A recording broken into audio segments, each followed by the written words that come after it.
अध्याय 6 जादुई नाव। राजकुमार इंगा सूर्योदय के साथ ही उठ गया और बिलबिल के साथ किनारे पर उस नाव की तलाश में चलने लगा जिसका वादा सफेद मोती ने उससे किया था। एक पल के लिए भी उसे संदेह नहीं हुआ कि वो उसे पालेगा, और इससे पहले कि वो कुछ दूर चलता, पानी के किनारे एक काली वस्तु ने उसकी नज़र को अपनी ओर आकर्षित कर लिया। ये नाव है, बिलबिल, वो खुशी से चिल्लाया और दौड़कर नाव के पास गया तो उसने पाया कि यह वाकई एक बड़ी और विशाल नाव थी। हालांकि यह समुद्र तट पर फंसी हुई थी, लेकिन ये पूरी तरह से ठीक थी और तूफान से इसे कोई नुकसान नहीं पहुंचा था। इंगा कुछ पलों तक उस खूबसूरत नाव को देखता रहा और सोचता रहा कि यह कहाँ से आई होगी। निश्चित रूप से ये किसी भी नाव से अलग थी जिसे उसने पहले कभी देखा था। बाहर से यह चमकदार काले रंग से रंगी हुई थी, बिना किसी अन्य रंग के, लेकिन नाव के अंदर का पूरा हिस्सा शुद्ध चांदी से बना था, जिसे इतनी अच्छी तरह से पॉलिश किया गया था कि सतह एक दर्पण की तरह दिखती थी और सूरज की किरणों में शानदार ढंग से चमकती थी। सीटों पर सफ़ेद मखमल के कुशन थे और कुशन पर सोने के धागों से शानदार कढ़ाई की गई थी। एक छोर पर, चौड़ी सीट के नीचे, चांदी के हुप्स वाला एक छोटा बैरल था, जिसे लड़के ने पाया कि उसमें ताज़ा, मीठा पानी भरा हुआ था। नाव के दूसरे छोर पर चंदन की लकड़ी का एक बड़ा संदूक रखा हुआ था, जिसे चांदी से बांधा और सजाया गया था। इंगा ने ढक्कन उठाया और पाया कि संदूक समुद्री बिस्कुट, केक, डिब्बाबंद मांस और पके, रसीले खरबूजे से भरा हुआ था, पार्टी के लंबे समय तक चलने के लिए पर्याप्त अच्छा और पौष्टिक भोजन। नाव के तल पर दो चमकदार चप्पू रखे हुए थे, और ऊपर, लेकिन अब पीछे की ओर लुढ़का हुआ, सूरज की गर्मी से बचाव के लिए चांदी के कपड़े का एक छत्र रखा हुआ था। इसमें कोई आश्चर्य की बात नहीं है कि लड़का इस खूबसूरत नाव को देखकर खुश था, लेकिन सोचने पर उसे डर लगा कि यह नाव इतनी बड़ी है कि वो इसे ज़्यादा दूर तक नहीं चला सकता। जब तक कि, वास्तव में, ब्लू पर्ल उसे असाधारण ताकत न दे। जब वो इस विषय पर विचार कर रहा था, राजा रिनकिटिंक लंगड़ाते हुए उसके पास आए और बोले, अच्छा अच्छा अच्छा मेरे राजकुमार, आपकी बातें सच हो गई हैं।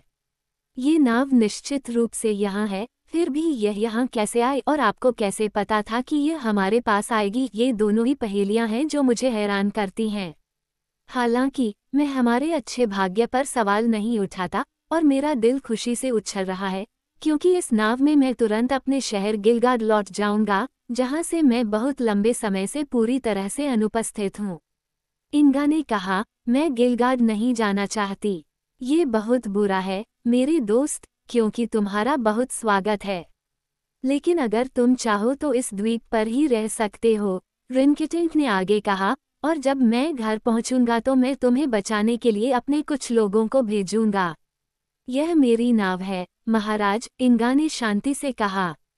हो सकता है, लापरवाह उत्तर था, लेकिन मैं एक महान देश का राजा हूँ, जबकि तुम एक बालक राजकुमार हो जिसके पास कहने को कोई राज्य नहीं है।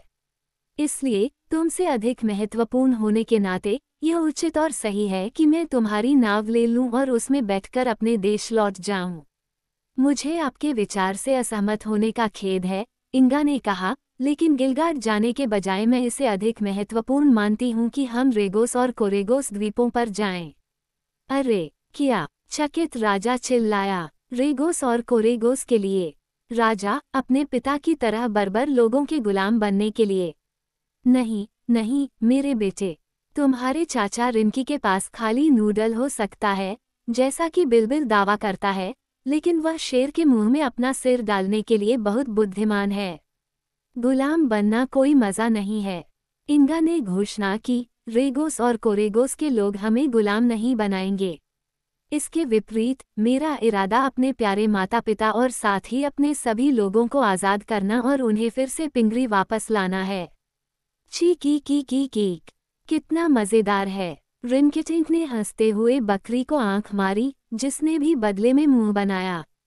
तुम्हारी हिम्मत देखकर मेरी सांसें थम सी जाती हैं, इंगा, लेकिन इस साहसिक कार्य का अपना मज़ा है, मुझे कबूल करना चाहिए। अगर मैं इतना मोटा न होता, तो मैं तुरंत तुम्हारी योजना पर सहमत हो जाता और शायद बिना किसी मदद के ही उन भयंकर योद्धाओं की भीड़ पर विजय प्राप्त कर सकता था। बिल्कुल भी नहीं, है ना बिल्बिल? लेकिन मुझे ये कहते हुए दुख हो रहा है कि मैं मोटा हूँ और लड़ने की स्थिति में नहीं हूँ। जहाँ तक तुम्हारे दृढ़ संकल्प की बात है कि मैं वो काम करूँ जो मैं स्वीकार करता हूँ कि मैं नहीं कर सकता, इंगा, मुझे डर है कि तुम भूल जाओगी कि तुम सिर्फ एक लड़का हो, और वह भी बहुत छोटा। नहीं, मैं ये बात नहीं भूली, इंगा का जवाब था। तो कृपया इस बात पर विचार करें कि आप और मैं और बिल्बिल एक सेना के रूप में इतने मजबूत नहीं हैं कि कुशल योद्धाओं के एक शक्तिशाली राष्ट्र पर विजय प्राप्त कर सकें। हम निश्चित रूप से इसका प्रयास कर सकते हैं, लेकिन आप मरने के लिए बहुत छोटे हैं, जबकि मैं बहुत बूढ़ा हूँ। मेरे साथ मेरे शहर गिलगाड में आइए, जहाँ आपको बहुत सम्मान मिलेगा। मैं अपने प्रोफेसरों से आपको अच्छा बनना सिखाऊंगा। आप क्या कहते हैं? इंगा को थोड़ी सी शर्मिंदगी महसूस हुई कि इन तर्कों का क्या जवाब दिया जाए, क्योंकि वह जानता था कि राजा रिंकिटिंक इन तर्कों को बुद्धिमानी भरा मानते हैं। इसलिए कुछ देर सोचने के बाद उसने कहा, मैं महाराज के साथ सौदा करूंगा, क्योंकि मैं आप जैसे योग्य व्यक्ति और महान राजा के मामले में असफल नहीं होना चाहता। ये नाव मेरी है, जैसा कि मैंने कहा है, और मेरे पिता की अनुपस्थिति में आप मेरे मेहमान बन गए हैं, इसलिए मैं दावा करता हूँ कि मैं और आप कुछ प्रतिफल पाने के हकदार हैं। इसमें कोई संदेह नहीं है, रिंकिटिंक ने सहमति जताई। तुम्हारा प्रस्ताव क्या है, इंगा? आओ हम दोनों नाव में बैठ जाएं, और आप पहले हमें गिलगाड तक ले जाने का प्रयास करें। यदि आप सफल होते हैं, तो मैं खुशी खुशी आपके साथ चलूंगा, लेकिन यदि आप असफल होते हैं, तो मैं नाव को रेगोस तक ले जाऊंगा, और आपको बिना किसी विरोध के मेरे साथ आना होगा। यह एक उचित और न्यायपूर्ण सौदा है, राजा ने बहुत प्रसन्न होकर कहा। हालांकि मैं एक महान व्यक्ति हूँ, फिर भी मैं इतनी बड़ी नाव को गिलगाड तक ले जाने की संभावना को पसंद नहीं करता। लेकिन मैं अपना सर्वश्रेष्ठ प्रयास करूंगा और परिणाम का पालन करूंगा। इस तरह मामला शांतिपूर्वक निपट गया। वे जहाज पर चढ़ने के लिए तैयार हो गए। नाव में फलों की एक और आपूर्ति रखी गई और इंगा ने स्वादिष्ट सीपों की एक मात्रा भी एकत्र की जो पिंगरी के तट पर बहुतायत में थी, लेकिन नाव की कमी के कारण वह पहले उन तक नहीं पहुंच पाया था। ये हमेशा भूखे रहने वाले रिंकिटिंक के सुझाव पर किया गया था, और जब सीपों को पानी के बैरल के पीछे उनके खोल में रख दिया गया और बिल्बिल के लिए घास की भरपूर आपूर्ति जहाज पर लाई गई, तो उन्होंने फैसला किया कि वे अपनी यात्रा शुरू करने के लिए तैयार हैं। बिल्बिल को नाव में चढ़ाना आसान काम नहीं था, क्योंकि वह एक बहुत ही अनाड़ी बकरी थी और एक बार जब रिंकिटिंक ने उसे धक्का दिया तो वह पानी में गिर गई और लगभग डूब गई, इससे पहले कि वे उसे फिर से बाहर निकाल पाते। लेकिन उस विचित्र जानवर को पीछे छोड़ने का कोई विचार नहीं था। उसकी बोलने की शक्ति ने उसे लड़के की नज़र में लगभग इंसान जैसा बना दिया था, और मोटा राजा अपने रूखे साथी का इतना आदी हो चुका था कि कोई भी चीज़ उसे उससे अलग होने के लिए मजबूर नहीं कर सकती थी। अंत में बिल्बिल नाव के निचले हिस्से में गिर गया, और इंगा ने उसे आगे के छोर पर पहुंचाने में मदद की, जहां उसके लेटने के लिए पर्याप्त जगह थी। रिंकिटिंक ने अब चांदी से बने जहाज में अपना स्थान ग्रहण कर लिया और लड़का सबसे अंत में आया। उसने नाव को धक्का देकर उस पर छलांग लगा दी, जिससे नाव पानी पर स्वतंत्र रूप से तैरने लगी। अच्छा, अब हम गिलगाड की ओर जा रहे हैं, राजा ने चिल्लाते हुए पतवारें उठाई और उन्हें नाव के लॉक में रख दिया। फिर उसने पूरी ताकत से नाव चलाना शुरू कर दिया, साथ ही एक अजीब तरह का गाना भी गा रहा था जो इस तरह था, गिलगाड का रास्ता बुरा नहीं है, एक मोटे बूढ़े राजा और एक बहादुर जवान लड़के के लिए, एक बूढ़े बकरे के लिए जिसका कोट टपक रहा है, और एक चांदी की नाव जिसमें तैरा जा सके। इसलिए हमारे दिल खुश, हल्के और प्रसन्न हैं, क्योंकि हम सुंदर गिलगाड की ओर तेजी से आगे बढ़ रहे हैं। मत करो रिंकिटिंक, कृपया मत करो, इससे मुझे समुद्री बीमारी हो जाती है, बिल्बिल ने गुर्राहट के साथ कहा। रिंकिटिंक ने नाव चलाना बंद कर दिया, क्योंकि इस समय तक उसकी सांस फूल चुकी थी और उसका गोल चेहरा पसीने की बड़ी बड़ी बूंदों से ढका हुआ था। और जब उसने अपने कंधे पर नज़र डाली तो उसे निराशा हुई कि नाव अपनी पिछली स्थिति से मुश्किल से 1 फुट आगे बढ़ी थी। इंगा ने कुछ नहीं कहा और ऐसा लगा कि उसने राजा की असफलता को नोटिस नहीं किया। इसलिए अब रिंकिटिंक ने अपने मोटे, लाल चेहरे पर गंभीर भाव के साथ अपना बैंगनी लबादा उतार दिया और अपने अंगरखे की आस्तीन ऊपर करके फिर से कोशिश की। हालांकि वो पहले से ज्यादा सफल नहीं हुआ और जब उसने बिलबिल को कर्कश हंसी देते हुए सुना और बालक राजकुमार के चेहरे पर मुस्कान देखी, तो रिंकिटिंक ने अचानक पतवारें गिरा दी और अपनी हार पर हंसते हुए चिल्लाने लगा। पीले रेशमी रुमाल से अपना माथा पोंछते हुए उसने प्रसन्न स्वर में गाया, मैं एक साहसी नाविक हूँ, लेकिन साहस से नाव नहीं चलाई जा सकती। इसलिए मैं स्वीकार करता हूँ कि मैं संकट में हूँ और बकरी की तरह ही बेकार हूँ। बिलबिल ने गुस्से से कहा, कृपया मुझे अपनी आयतों से बाहर रखें। जब मैं खुद को मूर्ख बनाता हूँ बिलबिल, तो मैं एक बकरी बन जाता हूँ, रिंकिटिंक ने उत्तर दिया। ऐसा नहीं है, बिलबिल ने जोर देकर कहा, कुछ भी तुम्हें मेरी श्रेष्ठ जाति का सदस्य नहीं बना सकता। श्रेष्ठ? बिलबिल, बकरी तो जानवर है, जबकि मैं राजा हूँ। बकरी ने कहा, मैं दावा करता हूँ कि श्रेष्ठता बुद्धि में निहित है। रिंकिटिंक ने इस टिप्पणी पर कोई ध्यान नहीं दिया, बल्कि इंगा की ओर मुड़कर कहा, हमें किनारे पर वापस लौट जाना चाहिए, क्योंकि नाव इतनी भारी है कि उसे गिलगाड या कहीं और नहीं ले जाया जा सकता। वास्तव में हमारे लिए फिर से जमीन पर पहुंचना कठिन होगा। मुझे पतवार संभालने दो, इंगा ने सुझाव दिया। आपको हमारा सौदा नहीं भूलना चाहिए। नहीं, बिल्कुल नहीं, रिंकिटिंक ने उत्तर दिया। यदि आप हमें रेगोस या किसी अन्य स्थान तक ले जा सके, तो मैं बिना किसी विरोध के आपके साथ चलूंगा। इसलिए राजा ने नाव के पिछले हिस्से में इंगा की जगह ले ली और लड़के ने पतवार पकड़ ली और नाव चलाना शुरू कर दिया।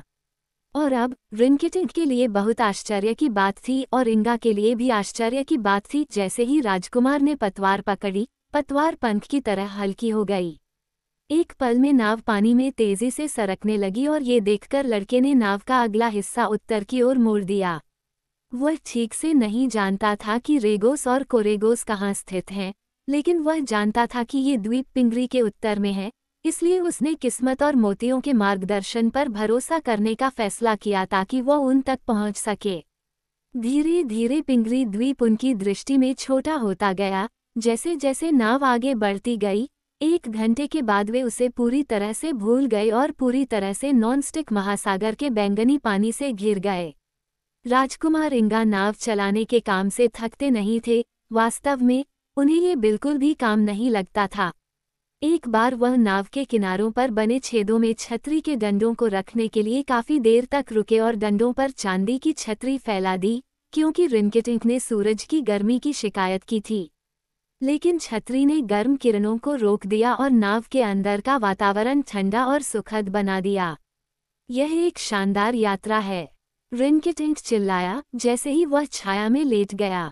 मुझे पिंगरी के उस उदास द्वीप से दूर होने में बहुत राहत महसूस हो रही है। ये थोड़े समय के लिए राहत की बात हो सकती है, बिलबिल ने कहा, लेकिन आप अपने दुश्मनों की भूमि पर जा रहे हैं, जो संभवतः आपके मोटे शरीर को भालों और तीरों से भर देंगे। ओह, मुझे आशा नहीं है, इंगा ने इस विचार से व्यथित होकर कहा। कोई बात नहीं, राजा ने शांतिपूर्वक कहा, एक आदमी केवल एक बार मर सकता है, आप जानते हैं, और जब दुश्मन मुझे मार देगा तो मैं उससे बिलबिल को भी मारने की विनती करूंगा, ताकि हम जीवन की तरह मृत्यु में भी एक साथ रह सकें। वे नरभक्षी हो सकते हैं, ऐसी स्थिति में वे हमें भूनकर खा जाएंगे, बिलबिल ने सुझाव दिया, जो अपने मालिक को डराना चाहता था। कौन जानता है, रिंकिटिंक ने कांपते हुए उत्तर दिया। लेकिन हिम्मत रखो बिलबिल, हो सकता है कि वे हमें मार न डालें या हमें पकड़ भी न लें, इसलिए हमें मुसीबत मोल नहीं लेनी चाहिए। इतना क्रोधित मत हो मेरे फुर्तीले चौपाए, और मैं तुम्हारा मनोरंजन करने के लिए गाऊंगा। बकरी ने बड़बड़ाते हुए कहा, तुम्हारा गाना मुझे पहले से भी अधिक क्रोधित कर देगा। बिलबिल, ये बिल्कुल असंभव है, तुम चाहो तो इससे ज्यादा उदास नहीं हो सकते, इसलिए ये तुम्हारे लिए एक मशहूर गाना है। जबकि लड़का स्थिर होकर नाव चला रहा था और नाव तेजी से पानी पर दौड़ रही थी, प्रसन्नचित्त राजा, जो कभी भी कई मिनटों तक उदास या गंभीर नहीं रह सकता था, अपनी कड़ाईदार गद्दियों पर लेट गया और निम्नलिखित गीत गाने लगा। एक खुशमिजाज युवती समुद्र में गई। गाओ टू रलू रलाइडू। वह कप्तान की गोद में बैठ गई और समुद्र के चारों ओर देखने लगी कि वह क्या देख सकती है, लेकिन वह मुझे नहीं देख सकी। गाओ टू रलू रलाइडू। ये तुम्हें कैसा लगा, बिल? मुझे ये पसंद नहीं है, बकरी ने शिकायत की। यह मुझे उस मगरमच्छ की याद दिलाता है जो सीटी बजाने की कोशिश कर रहा था। राजा ने पूछा, क्या वह सफल हुआ, बिल? तुम्हारे गाने के साथ ही उसने भी सीटी बजाई। हा हा हा हा, हीक कीक ईक। राजा ने ठहाका लगाया। उसने बहुत ही शानदार तरीके से सीटी बजाई होगी, है न, मेरे दोस्त? मैं तुम्हारा मित्र नहीं हूँ, बकरे ने क्रोधपूर्वक कान हिलाते हुए कहा। राजा ने प्रसन्नतापूर्वक उत्तर दिया, मैं तुम्हारा हूँ, तथापि, और इसे सिद्ध करने के लिए मैं तुम्हें एक और पद्य गाकर सुनाऊंगा। मत करो, मैं तुमसे विनती करता हूँ। लेकिन राजा ने इस प्रकार गाया। हवा ने युवती का जूता उड़ा दिया। गाओ टू रलू रलीडू। और जूता आसमान में इतना नीला उड़ गया और युवती को भी पता चल गया कि यह एक नया जूता है। लेकिन वह जूते का पीछा नहीं कर सकी, ये सच है। गाओ टू रलू रलीडू। क्या ये प्यारा नहीं है, मेरी प्यारी बकरी? मीठा, क्या तुम पूछ रहे हो? बिल ने जवाब दिया, मैं इसे सरसों और सिरके से बनी कैंडी जितना मीठा मानता हूँ। लेकिन मैं मानता हूँ कि तुम्हारा स्वभाव उतना मीठा नहीं है। बिल, तुम्हारा स्वभाव तो शहद को भी शर्मिंदा कर देगा। झगड़ा मत करो, मैं तुमसे विनती करती हूँ, इंगा ने विनती की। क्या हम पहले से ही काफी दुखी नहीं हैं? लेकिन यह एक मजेदार झगड़ा है, राजा ने कहा, और यह वह तरीका है जिससे बिल और मैं अक्सर खुद को खुश करते हैं। अब सभी की आखिरी पंक्ति सुनो। नौकरानी जिसने अपना जूता छिपा लिया था, अब चिल्लाई, गाओ टू रलू रलीडू। उसके आंसू कप्तान की दुल्हन के लिए भून गए थे, जो उसके बगल में गर्व से उसकी सिसकियां खा रही थी और धीरे से आहें भर रही थी। मैं संतुष्ट हूँ। गाओ टू रलू रलीडू। बदतर से बदतर, बिल ने बहुत ही तिरस्कार के साथ बड़बड़ाया। मुझे खुशी है कि यह आखिरी आयत है, क्योंकि इसी तरह की कोई और आयत मुझे बेहोश कर सकती थी। राजा ने कहा, मुझे डर है कि तुम्हें संगीत में कोई रुचि नहीं है। मैंने अभी तक कोई संगीत नहीं सुना है, बकरी ने कहा। राजा रिनकिटिंक, अगर आप अपने गीतों को संगीत मानते हैं, तो आपकी कल्पना शक्ति बहुत तेज होगी।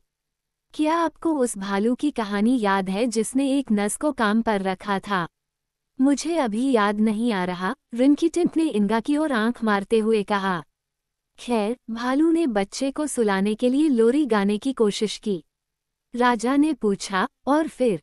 भालू अपनी आवाज से बहुत प्रसन्न हुआ, लेकिन बच्चा लगभग डरकर मर गया। हे वो हू। तुम एक खुशमिजाज बदमाश हो, बिल, राजा हंसा, तुम्हारे उदास चेहरे के बावजूद तुम एक खुशमिजाज बदमाश हो। हालांकि, अगर मैंने तुम्हें खुश नहीं किया है, तो कम से कम मैंने खुद को खुश किया है, क्योंकि मुझे अच्छे गाने का बहुत शौक है।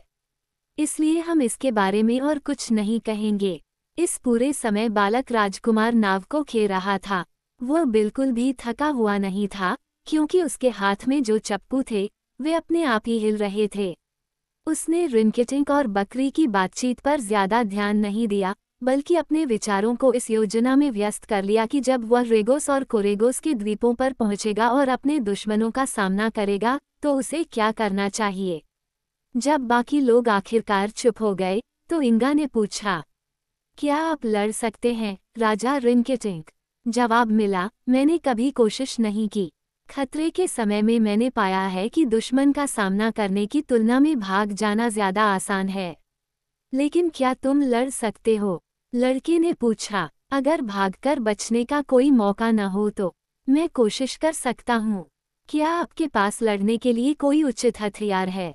इंगा ने कबूल किया, मेरे पास कोई हथियार नहीं है। तो फिर हमें लड़ाई के बजाय तर्क और अनुनय का इस्तेमाल करना चाहिए। उदाहरण के लिए, अगर हम रेगोस के योद्धाओं को लेटने के लिए राजी कर सकें और मुझे उन पर पैर रखने दें, तो वे आसानी से कुचल दिए जाएंगे। राजकुमार इंगा को राजा से बहुत कम समर्थन की उम्मीद थी, इसलिए वह इस उत्तर से निराश नहीं हुआ। आखिरकार उसने सोचा, युद्ध द्वारा विजय प्राप्त करना सवाल से बाहर होगा।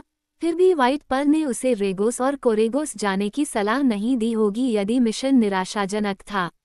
आगे सोचने पर उसे लगा कि बर्बर लोगों के द्वीपों पर पहुंचने पर उसे अपने कार्यों को निर्धारित करने के लिए परिस्थितियों पर निर्भर रहना चाहिए। इस समय तक इंगा को जादुई मोतियों पर पूरा भरोसा हो गया था। ये सफ़ेद मोती ही था जिसने उसे नाव दी थी, और नीला मोती जिसने उसे नाव चलाने की शक्ति दी थी। उसे विश्वास था कि गुलाबी मोती उसे किसी भी खतरे से बचाएगा, इसलिए उसकी चिंता खुद के लिए नहीं, बल्कि उसके साथियों के लिए थी। राजा रिनकिटिंक और बकरी के पास उन्हें बचाने के लिए कोई जादू नहीं था, इसलिए इंगा ने उन्हें नुकसान से बचाने के लिए अपनी पूरी शक्ति लगाने का संकल्प लिया। 3 दिन और 3 रातों तक चांदी की परत वाली नाव समुद्र के ऊपर तेजी से चलती रही। चौथे दिन की सुबह, जब वे इतनी तेजी से यात्रा कर रहे थे, इंगा ने अपने सामने रेगोस और कोरेगोस के 2 बड़े द्वीपों के तट देखे। मोतियों ने मुझे सही राह दिखा दी है, उसने खुद से फुसफुसाया। अब अगर मैं बुद्धिमान, सतर्क और बहादुर रहा, तो मुझे विश्वास है कि मैं अपने पिता और माँ और अपने लोगों को बचाने में सक्षम हो जाऊंगा।